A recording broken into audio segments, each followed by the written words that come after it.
What's going on? Us as black men in our community, we show up in a very negative way when it comes to our women.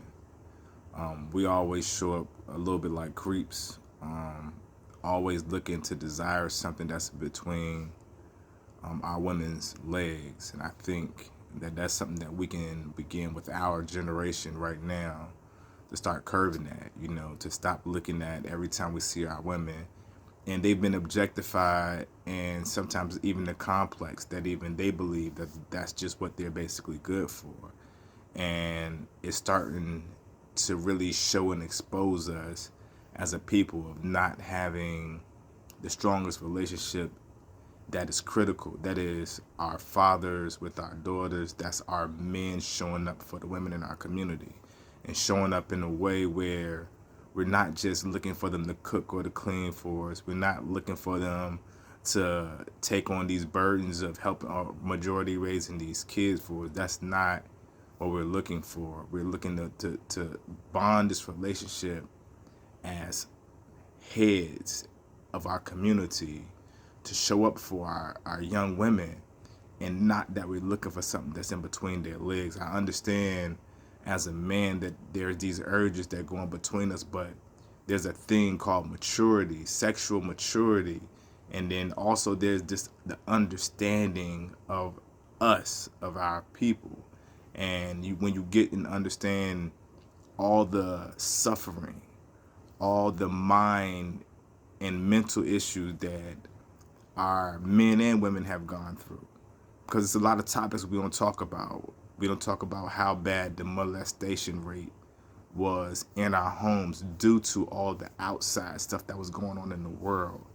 Everything that would happen after the civil rights and family members being removed and shifted around. And for the people that don't know, the communities that was intentionally poisoned and that was having all these type of things added to their foods and to their water systems. And you started creating these systems where these households was having predators like underneath the same roof as children.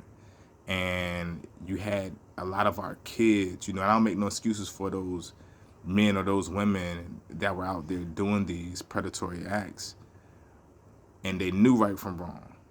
However, it doesn't change the fact that a lot of this was intentional, especially for our community. And a lot of those traumas, that our young men and young women are dealing with has never, ever been able to be addressed because of the fact that there's so many people in our community that don't feel as if therapy is an answer. And I'm not always talking about therapy in the traditional sense, but there's so many different techniques when you get outside of the normal constraints of what you define as therapy, sitting down on the couch with somebody. There's hundreds of thousands of different techniques, but when we hear that word, we seem to shy away from it. But I want to start ensuring that us as men, that we show up like the fathers that we know that we can be, that we desire to be deep down inside. And everybody don't have all the answers, but we can show up much better for our daughters, for our sisters, for our mothers, for our aunts, and we can start doing that as soon as today. So from this point forward, I want to ensure that when we speaking about our sisters and our women, that we stop being so derogatory. Stop being always pointing the fingers, oh, she's a this and she's a that. They are the backbones, of our nation. And we need to start empowering them so they can really utilize that power that's inside of them to be a huge staple in us fixing us and moving forward. I appreciate your time.